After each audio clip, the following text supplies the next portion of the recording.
Decíamos que desde el jueves pasado el mundo tiene un nuevo papa, es el sucesor de Jorge Bergoglio, de Francisco, y nos referimos a eh, Robert Prevost, que fue bautizado como León XIV, que va a ser el nuevo papa, va a tener su asunción el próximo domingo 18. Y es un papa que, habiendo nacido en los Estados Unidos, tiene de igual forma una formación, un desarrollo de su carrera pastoral muy afincada en Latinoamérica y específicamente en Perú. No por casualidad, durante su primera aparición en la Plaza San Pedro, León XIV da un discurso en español saludando a la diócesis de Chiclayo en Perú, que es donde él desarrolló buena parte de su vida y donde bueno, fue obispo nombrado por el Papa Francisco y luego tuvo también un cargo importantísimo en el dicasterio de obispos ahí en el Vaticano, también nombrado por Jorge Bergoglio. Es innegable pensar una suerte de continuidad entre el estilo, las formas, la doctrina que tuvo Francisco al frente de la Iglesia Católica con León XIV, probablemente algunos guiños sobre lo que ha comentado ya el nuevo Papa respecto a cuál es su visión respecto al mundo, respecto a el papel de los trabajadores y de la paz en el mundo que tenemos actualmente. Me gustaría hacer un doble clic sobre esa etapa de la vida del nuevo Papa de León XIV, que tiene que ver con su vida pastoral en Perú. Y por eso estamos en comunicación con Schreiber Malpartida, reportero de TV Perú Noticias, quien tiene la amabilidad de atendernos. Aquí Mariano Wender te saluda desde Buenos Aires. ¿Cómo estás? Mariano, ¿cómo estás? ¿Se me escucha muy bien? Se te escucha perfecto. Muchas gracias por atendernos. La verdad es que, bueno, ha puesto en el mapa el nuevo Papa a Chiclayo, ese pueblo en Perú donde tantos años ha vivido Robert Prevost como cardenal y haciendo su carrera pastoral. Y realmente, bueno, ha suscitado una atención muy grande sobre cómo ha sido que bueno, un cura nacido en los Estados Unidos desarrolla gran parte de su vida en Perú. ¿Qué nos dirías vos que deberíamos entender sobre esta vinculación, evidentemente muy muy fuerte, entre el nuevo Papa y tu país? ¿Cómo estás? Sí, todavía nosotros no nos quepa la emoción, ya unos días que se ha elegido a León XIV, Roberto Francisco Prevost como el Papa y todavía Chiclayo sigue celebrando. Es tanta la celebración que te voy a contar que en una de las salidas, en una de las ventanas, se ha puesto como un muñeco de Robert Prevost, ahí también en una de las iglesias, las más importantes de la ciudad. Como una especie de homenaje a después de su nombramiento como Papa. Sí, así es, como un muñeco, digamos, como un muñeco en medio de la ventana principal. Uh -huh. Ahora, es interesante porque pareciera que la elección de Prevost como nuevo papa hace un equilibrio sobre, bueno, un tabú que fue siempre históricamente para la Iglesia Católica, que es, bueno, no tener un papa nacido en Norteamérica, algo que queda saldada, digamos, esa cuestión en esta elección, pero no deja de ser un papa con una presencia muy, muy fuerte en Latinoamérica, especialmente en Perú. Así que me gustaría meterme en esa parte de la vida de Prevost. ¿Cómo es que llega a Perú y cuál es el desarrollo que él hace de su vida pastoral allí? Así es, Mariano, y también a mí me gustaría también hablar de la línea que tú decías de Francisco, que tanto es la línea que no solamente se va a tratar de guiños, sino que también su primer viaje va a ser la continuación de lo que había dejado Francisco.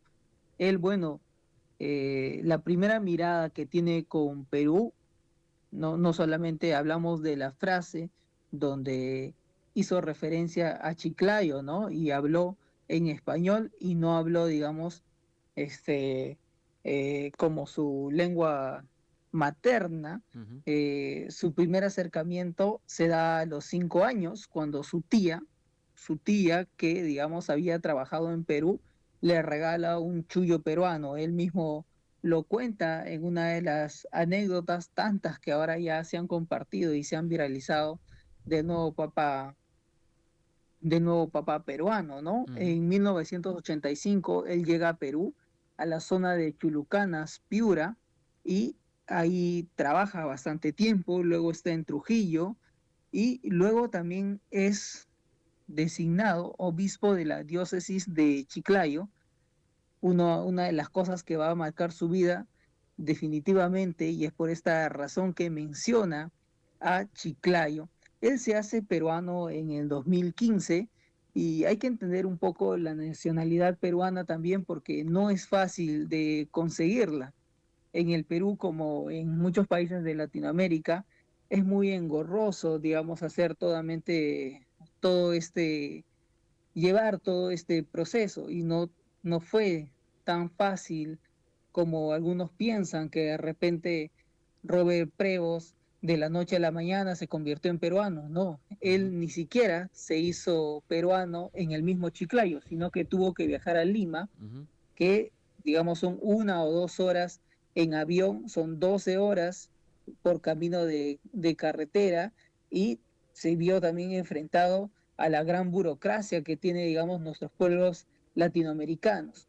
Entonces, cuando él llega a Lima, digamos, hay un distrito donde se hace, digamos, este trámite y no te imaginas, en una de las anécdotas que también, digamos, cuenta los que lo atendían a Robert Prevost, es de que, adivina, ¿quién lo llega a atender? Un chiclayano. Y es cuando el Papa expresa, bueno, Dios quiere que yo sea peruano. ujú. Y es por esa razón que un chiclayano lo atiende y, digamos, le da esa facilidad para que él se convierta en peruano. Entonces, de estas anécdotas, Robert Prevost tiene un montón de cosas que lo hacen muy latinoamericano, por ejemplo, que sea el padrino, que tenga, digamos, una ahijada, también, digamos, acá en Piura, normalmente uno es padrino de, digamos, alguien de menos recursos, de alguien que ha tenido, digamos, un amigo muy cercano y te pide, te dice, oye, necesito que seas el padrino de mi hijo, como es que una relación que eso va a durar para siempre. Y es así como Robert Prevost tiene una hijada en Perú. Además, por ejemplo, tiene una anécdota muy, muy bonita con la comida peruana, digamos, la gastronomía que es tan reconocida Sí, a claro. nivel mundial, como por ejemplo, ¿no? Está con una señora, lo cuentan, digamos, ya en Chiclayo, porque casi todo el mundo ha ido, digamos, a nivel con reporteros para saber la vida de Robert Prevost. Ujú. Y dentro de esas anécdotas también cuentan de que a Robert Prevost le habían ofrecido en una olla, o sea, no en un plato, arroz con pato. Y Robert Prevost, el Papa, le dice, pero yo voy a comer todo esto, y va comiendo, y cuando se dan cuenta ya se terminó todo el arroz con pato que había, y le dice, cuando en un inicio ni siquiera pensaba que iba a comer un plato, pero se terminó toda la olla. Entonces, Exactamente. hay anécdotas muy bonitas que lo Ujú. hacen muy latinoamericano y muy peruano sobre todo. Nosotros de verdad estamos orgullosísimos de eso. En Chiclayo la gente se ha apostado a las calles, se han celebrado muchas, muchas misas y se siguen celebrando y todavía creo que Perú va a celebrar por unas semanas más. Está claro. Ahora, te quiero preguntar esto, Schreiber, respecto a cuál era el rol o el papel o la relevancia que tenía Prevost siendo obispo en Perú en la, en la vida pública del Perú. Te pregunto esto porque nosotros teniendo el antecedente muy, muy cercano de Jorge Bergoglio, bueno, él siendo arzobispo de Buenos Aires, por supuesto que tenía una importancia su palabra, su acción dentro de la vida pública, ya sea eclesiástica o política en la Argentina. ¿Cuál era la importancia que tenía Prevost como integrante de la comunidad en Perú?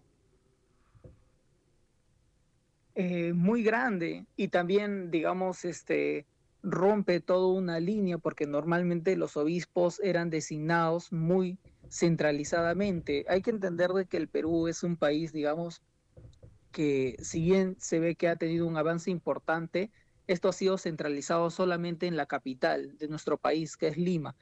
Todos los otros departamentos han tenido un avance muy, muy lento y digamos, esta centralización ha hecho que los demás pueblos sean olvidados por el mismo Estado. Entonces, él es designado obispo no de Lima, o sea, no, digamos, de una ciudad fuerte, sino de la diócesis de Chiclayo.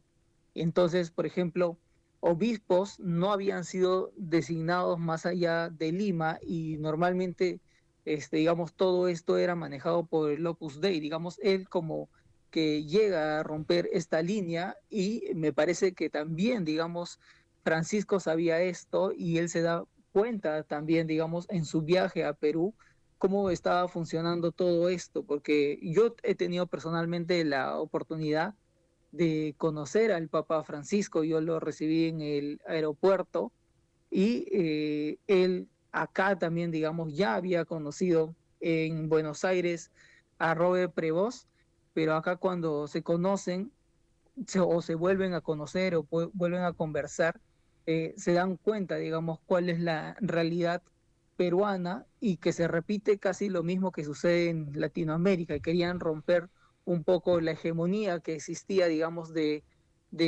algunos, de algunas costumbres o algunos valores, de elegir, por ejemplo, al Opus Dei o elegir, digamos, a un solamente un poder que manejaba toda la iglesia cristiana, Ujú. y es por esa razón que eligen a Robert Prevost, sobre todo para seguir esta línea que Francisco ya había trazado. Y me parece que también ya es ahí cuando Francisco lo comienza a elegir para que lo suceda. Em, no quiero dejar de hacer, por ahí es una pregunta más de color, pero se ha leído y se ha escuchado en estos días que Prevost practicaba tenis durante su vida en Perú y además era fanático del fútbol. Si esto es último, es cierto, y nos decís de qué equipo era hincha, es un buen dato. Sí, bueno, tanto Argentina como en Perú, nosotros somos países muy futboleros, ¿no? Bueno, Argentina ha tenido mayores logros, ¿no? Nosotros los peruanos lamentablemente no podemos presumir de tan buenos logros en el fútbol más allá de dos Copas América. Ustedes han sido campeones del mundo.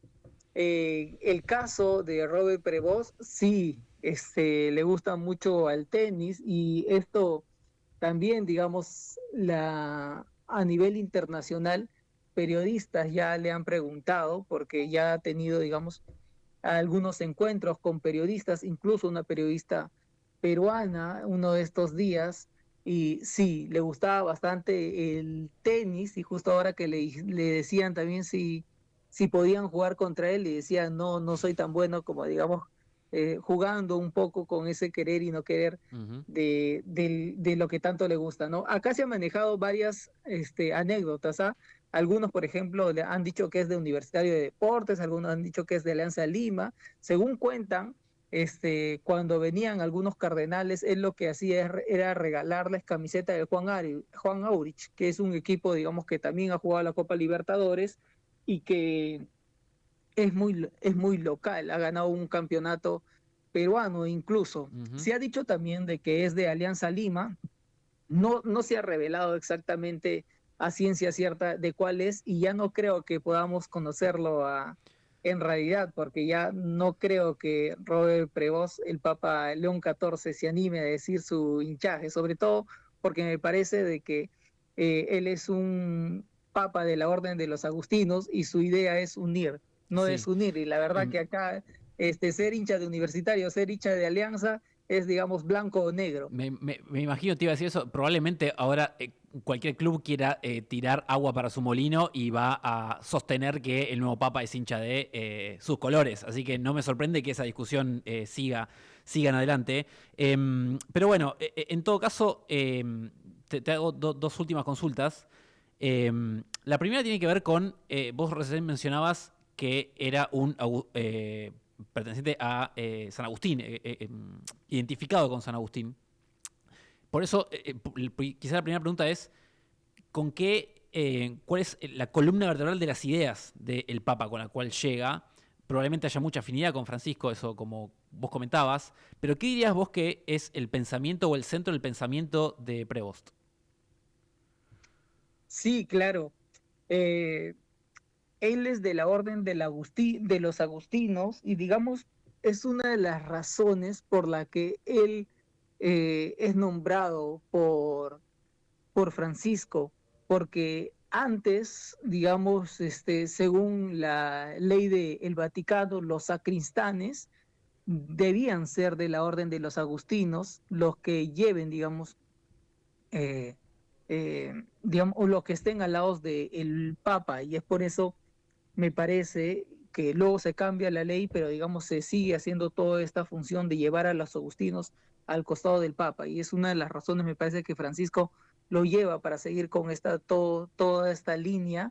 Él es de la orden de los agustinos, él es dogmático, ha estudiado derecho canónico en Roma, pero además ha estudiado matemáticas, así que es muy racional. Entonces me parece que es una persona que se ha inculcado bastante, conoce, me parecería, incluso del derecho y sobre todo del Vaticano, hasta un poco más de Francisco, y me parece muy inteligente del Papa Francisco tenerlo a su costado, porque me parece que entre ellos dos, incluso más preparado era Prevost que él, pero te demuestra también la humildad y la inteligencia de Francisco de tenerlo a su lado y también ya irlo preparando para que él sea papa, porque lo pone en la prefectura para la elección de los obispos, donde es más o menos donde se manejan las votaciones y ya se veía, digamos, un claro favoritismo de si el que había elegido, lógicamente, a los obispos elegidos iban a poder votar por él.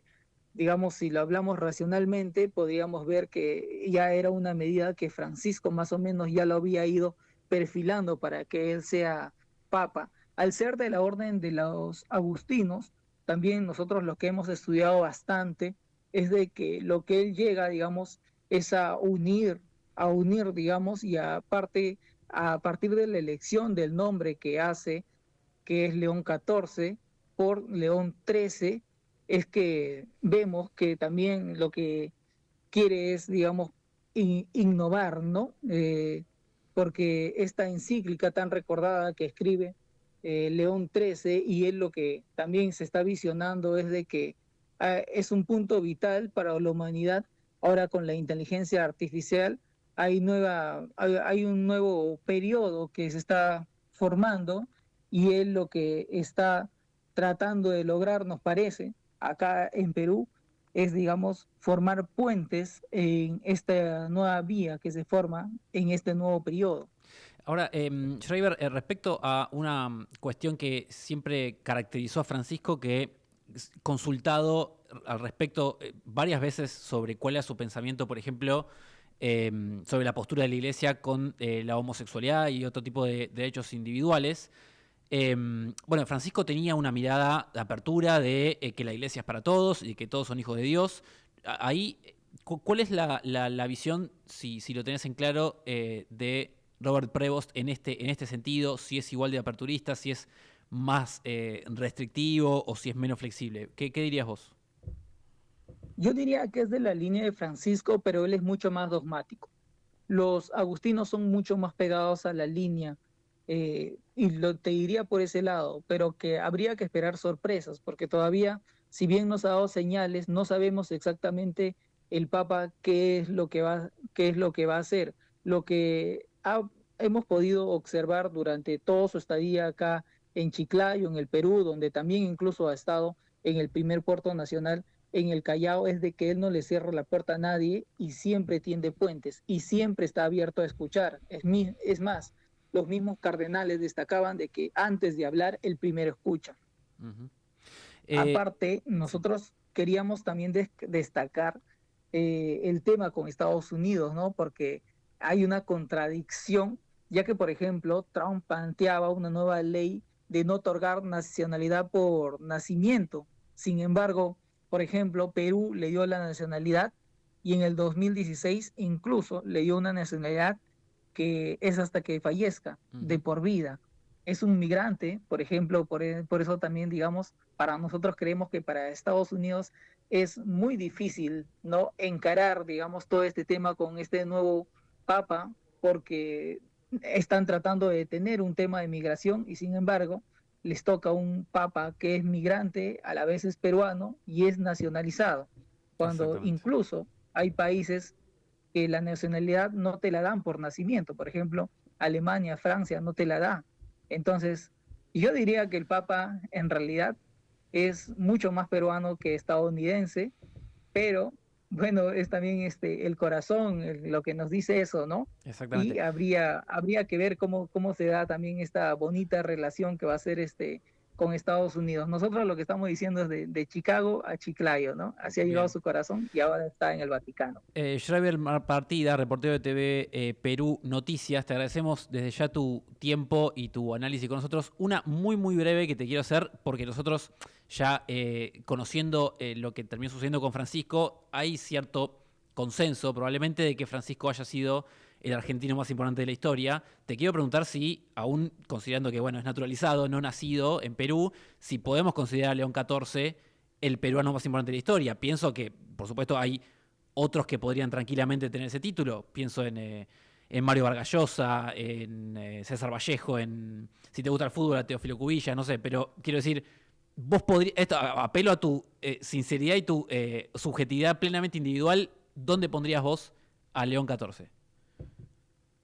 junto, junto con ellos, junto con Miguel Grau, con Ramón Castilla, junto Ujú, con ellos. Ustedes, claro, tienen a Francisco como el argentino más importante de la historia. ujú, Nosotros aún no nos hemos detenido de repente porque todavía estamos con esta primera emoción a ver, digamos, cuál es el sitial que le corresponde ujú. en la historia del Perú. Todavía, porque todavía estamos con esta euforia inicial, pero yo creo que le va a corresponder un lugar muy importante al costado de, seguro, de Mario Vargas Llosa, que ha sido, digamos, uno de los peruanos mucho más importantes. Nosotros tenemos a Miguel Grau como el más importante de todos los tiempos. O sea, él es el héroe máximo que tenemos. Ujú. Y yo creo que un sitial similar va a tener que tener el nuevo Papa León XIV. Ahora te cuento una cosa última, ya sé que vas a terminar.